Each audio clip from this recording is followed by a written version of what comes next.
नमस्ते जी, नमस्ते। क्या हाल चाल है? सर, फालतू बात बिल्कुल मत करो। फटाफट हमारा रिवीजन करवाओ, बोर्ड एग्जाम सर पे है। ओके मालिक।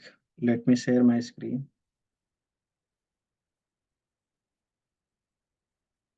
चलो, आज हम बात करेंगे बिल ऑफ एक्सचेंज के बारे में। आज हम बिल ऑफ एक्सचेंज की थियरी समझते हैं। ओके।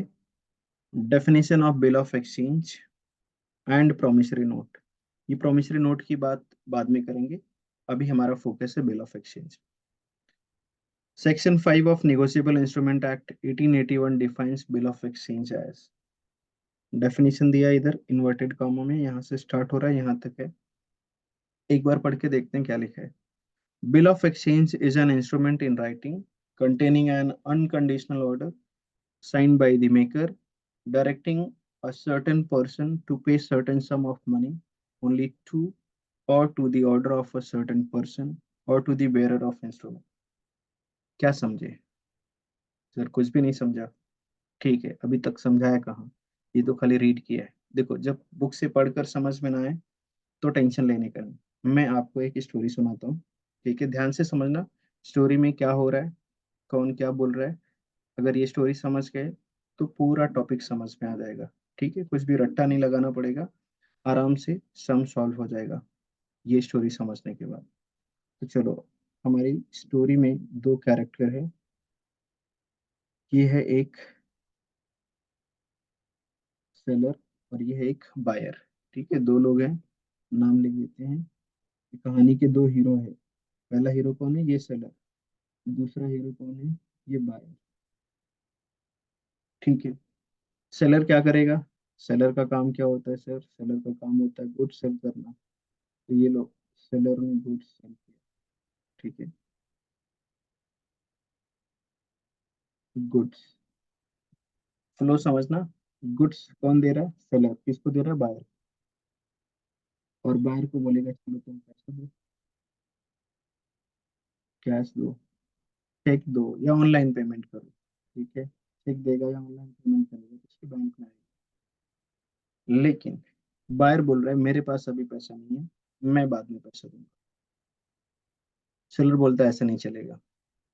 तुम अभी गुड्स ले रहे हो तो पेमेंट अभी करो, बाद में क्या भरोसा तुम पैसा दोगे नहीं दोगे। बायर बोल रहा है मुझ पर भरोसा रखो, मैं पैसे दे दूंगा। चाहिए तो मुझसे लिखवा कर ले लो। क्या लिखवा कर ले लो? तो फिर सेलर लिखेगा, एक पेपर उठाएगा। ठीक है, पेपर पे क्या लिखेगा? Bill of exchange. फिर सेलर अपना नाम लिखेगा, एड्रेस लिखेगा, डेट लिखेगा जिस दिन ये बिल बन रहा है। ठीक है। क्या लिखेगा? बायर को पूछेगा पैसा कब देगा? 1 महीने बाद, 2 महीने बाद, 3 महीने बाद, 4 महीने बाद। बायर बोलता है 3 महीने में पैसा आ जाएगा मेरे पास, मैं दे दूंगा 3 महीने के बाद। तो यहाँ पे लिखा जाएगा 3 months आफ्टर डेट। 3 महीने के बाद पे टू मी और माई ऑर्डर। ऐसा सेलर बोल रहा है कि 3 महीने के बाद पैसा मुझे देना या फिर मेरे ऑर्डर पे, मेरे कहने पे मैं जिसको बोलूंगा उसको पैसे दे देना। ठीक है। ₹44,500 only for the value receipt. ये 44,500 एग्जाम्पल है। ठीक है। तो क्वेश्चन में बताएगा कितने का गुड सेल किया है, वो अमाउंट यहाँ पे मेंशन करेंगे। अभी एग्जाम्पल के लिए 44,500 बोला है। फॉर द वैल्यू रिसिप्ट का मतलब जितनी वैल्यू का गुड्स दिया है उतने का ही तो बिल बनेगा। ठीक है। तो लिख दिया कि 3 महीने के बाद पेमेंट कर देना मुझे या मेरे कहने पे मेरे स्टाफ को, जिसको भी मैं बोलूंगा उसको पेमेंट करना। और फिर यहाँ पे सेलर अपना साइन कर दे। फिर ये बिल देगा बायर को। यहाँ पे बायर का नाम लिखेगा, उसका एड्रेस लिखेगा और बायर को बोलेगा ये पकड़, इस पे साइन कर। तो बायर इधर साइन करेगा। जैसे ही बायर ने साइन किया मतलब उसने बिल को एक्सेप्ट कर लिया कि हाँ मैं एग्री करता हूँ कि ये गुड्स मैं तुमसे जो ले रहा हूँ इसका 3 महीने के बाद पेमेंट कर दूँ। यहाँ पे डेट भी लिख देगा जिस दिन उसने एक्सेप्ट किया। अब क्या होगा? अब देखो जरा, ये कहानी की हमारी बात हुई थी। सेलर ने गुड्स दिया था बायर को, बायर से पैसे मांगे तो बायर बोले पैसे तो अभी नहीं है, हटाओ, पैसा तो अभी नहीं मिला। लेकिन ये जो पेपर बना है, जो बिल बना है, इस पे जो सारी बात लिखी है, ठीक है। अमाउंट भी इस पे मेंशन कर दिया है, 44,500 वर्ड्स में भी लिखते हैं, फिगर में भी। यहाँ पे भी लिखा है 44,500, और यहाँ पे भी लिखा है, ठीक है। जैसे इसने साइन कर दिया, अब ये बिल बायर से ले लेगा और अपने पास रखेगा।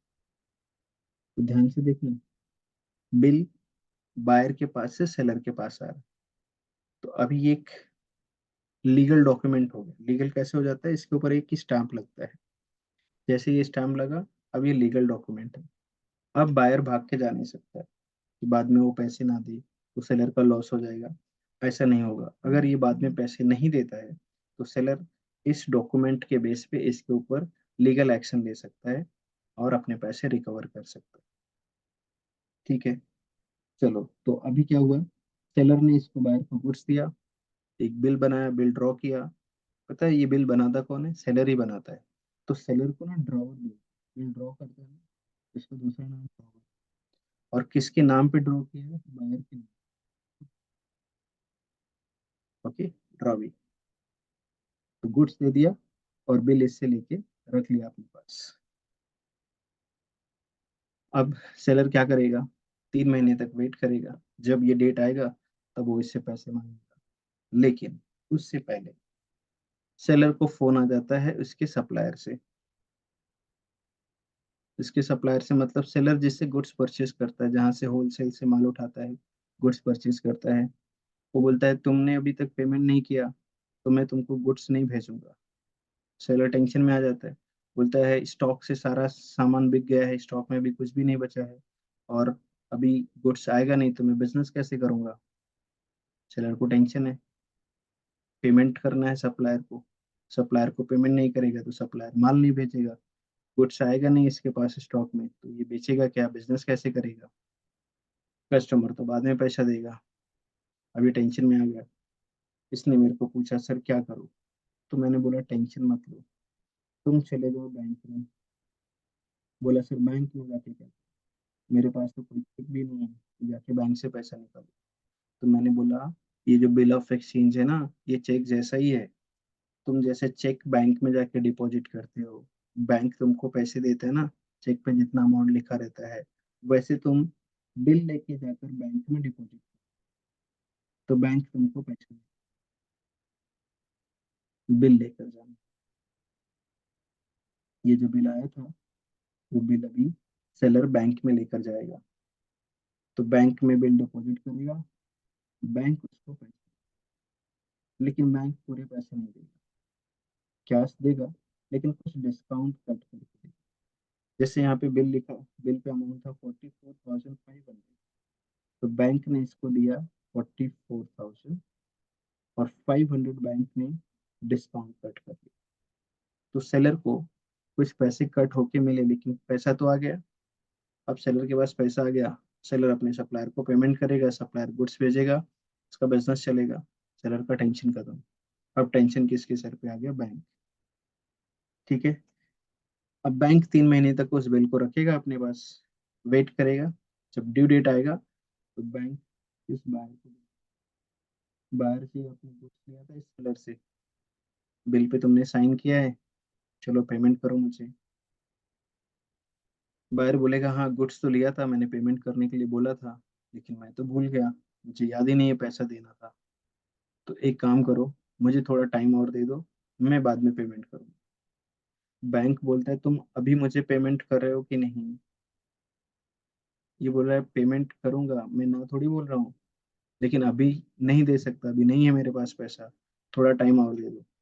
तो बैंक बोलेगा मैं कुछ नहीं जानता, फिर तुम सेलर से बात। बैंक सेलर को इन्फॉर्म कर देगा तुम्हारा कस्टमर पैसा नहीं दिया, तुम्हारा कस्टमर पैसा नहीं दिया, और बैंक ना इसके अकाउंट से पैसे कट कर लेगा। बैंक इसके अकाउंट से पैसा क्यों कट करेगा, अरे ये बिल इधर बैंक में जमा किया, कस्टमर पैसा नहीं दिया तो बैंक का लॉस हो जाएगा ना। कस्टमर नहीं दिया तो बैंक वाला कस्टमर से थोड़ी झगड़ा करेगा, बैंक को कुछ नहीं पड़ी है। बैंक बोलेगी ड्यू डेट पे पैसा मांगेंगे, बायर दे दिया तो सेलर कोई बात नहीं, अगर ये बायर नहीं देगा तो हम तुम्हारे अकाउंट से पैसा कट करेंगे। बैंक इसके अकाउंट से पैसा कट, ठीक है। बैंक ने 500 रुपये कमा भी लिया, ये जो डिस्काउंट है, क्योंकि दिया था 44,000, लेकिन इस या तो बायर 44,500 दे दे, या फिर ये इसके अकाउंट से 44,500 कट कर। लेकिन सेलर को फिर टेंशन आ गया। अब बताओ सेलर क्या करेगा, इस बायर को छोड़ देगा? नहीं, बोलेगा एक तो तू 3 महीने के बाद पैसा देने के लिए बोला था, ठीक है, तेरे चक्कर में मैंने बिल बैंक में डिस्काउंट करवाया, 500 रुपये का मेरा डिस्काउंट भी हो गया, 44,000 ही मिला, गुड्स तेरे को 44,500 का दिया था, तूने डिसऑनर कर दिया, मेरा तो नुकसान हो गया, चल अभी पैसे दे। बोलते मालिक अभी पैसे नहीं है। बोला जितना है उतना दे। बोले ठीक है, थोड़े कैश वैश है, जितना भी है दे दे, बाकी का पैसा कब देगा बोल। तो बोलता है 1 महीने का और टाइम दे दो, या 2 महीने का और टाइम दे दो, ठीक है। तो 2 महीने के बाद जो पैसा फिर से देने की बात कर रहा है, फिर से एक बिल बनाए, फ्रेश बिल बनाए। तो सपोज 44,500 में से इसने 10,000 अभी कैश दे दिया, बोला इतना ही मेरे पास, इतना ले लो, बाकी का नया बिल 34,500। अभी जो नया बिल बनाएगा और 1-2 महीने का टाइम मांग रहा है, इसके लिए ना इंटरेस्ट लगेगा, इंटरेस्ट यहाँ पे ऐड होगा, ठीक है, प्लस इंटरेस्ट, जितना भी कुछ रेट ऑफ इंटरेस्ट बोलेगा उतना इंटरेस्ट कैलकुलेट करके इसमें ऐड कर देगा। अच्छा, कभी कभी ये इंटरेस्ट कैश के साथ ही देना पड़ता है, वो क्वेश्चन पे डिपेंड करता है, क्वेश्चन में किस तरह से इंफॉर्मेशन दिया है। बट अभी के लिए समझो बिल के साथ इंटरेस्ट का अमाउंट ऐड किया, ठीक है। अब क्या होगा, अब सेलर फिर से वेट करेगा कि बायर बाकी का पैसा जो फ्रेश बिल बना है उसका ला के देगा। तो हो सकता है बायर 2 महीने के बाद टाइम मांगा था ना, 2 महीने से पहले, 1 महीने ही पहले आके इसको बोलता है मालिक लाओ मेरा बिल दो, और ये तुम्हारा बाकी का पैसा नहीं देगा। इस प्रोसेस को बोलते हैं रिटायरमेंट। जब ड्यू डेट से पहले बायर आके पैसा देता है ना, तो बायर बोलेगा लाओ नया वाला बिल, कितना पेमेंट करना था, 34,500 प्लस सम इंटरेस्ट, और ये पेमेंट कर देता है कैश में या ऑनलाइन पेमेंट कर देता है, ठीक है। ये दोनों ट्रांजेक्शन सेम डे होते हैं, ये दोनों ट्रांजेक्शन भी सेम डेट हुआ था, बैंक में डिपॉजिट किया था, बैंक से कैश लिया था। इस प्रोसेस को बोलते हैं ना, ये बिल बैंक में देना और बैंक से कैश लेना, इस प्रोसेस को बोलते हैं डिस्काउंटिंग ऑफ बिल, बिल को डिस्काउंट करवाना। और यहाँ पे देखो ड्यू डेट से पहले बायर आके बिल ले लेता है और उसका पेमेंट कर देता है, इसको बोलते हैं रिटायरमेंट ऑफ बिल, ठीक है, ड्यू डेट से पहले। लेकिन जरूरी थोड़ी है कि ये रिटायरमेंट करेगा, हो सकता है जब फ्रेश बिल का ड्यू डेट आया तो बायर बोल रहा है कि मेरे पास तो पैसे ही नहीं है, सेलर ने इससे पैसे मांगे, बिल दिखाया इसको कि ये देख फ्रेश बिल पे तुमने साइन किया है, पेमेंट कर दो। बायर बोलता है पैसे नहीं है मेरे पास, मैं तो डूब गया हूँ, कंगाल हो गया हूँ, अब मेरे पास कुछ है नहीं, मैं इंसॉल्वेंट हो गया हूँ। फिर सेलर क्या करेगा, फिर से थोड़ी बिल बनाएगा, बोलेगा 2 बार तो इसने नाटक कर दिया। अब सेलर इसके ऊपर लीगल एक्शन लेगा, लीगल एक्शन लेगा, कोर्ट में जाएगा, कोर्ट बोलेगा ठीक है, तुम्हारा कितना पेमेंट बनता है, 34,500। वो पूरे पेमेंट नहीं कर सकता, लेकिन हम उसकी प्रॉपर्टी वगैरह बेच के जितना पैसा तुमको मिल जाएगा उतना पैसा दिला। तो जितना पैसा मिल गया कैश, जो पैसा नहीं मिला उसको हम बोलेंगे बैड, ठीक है।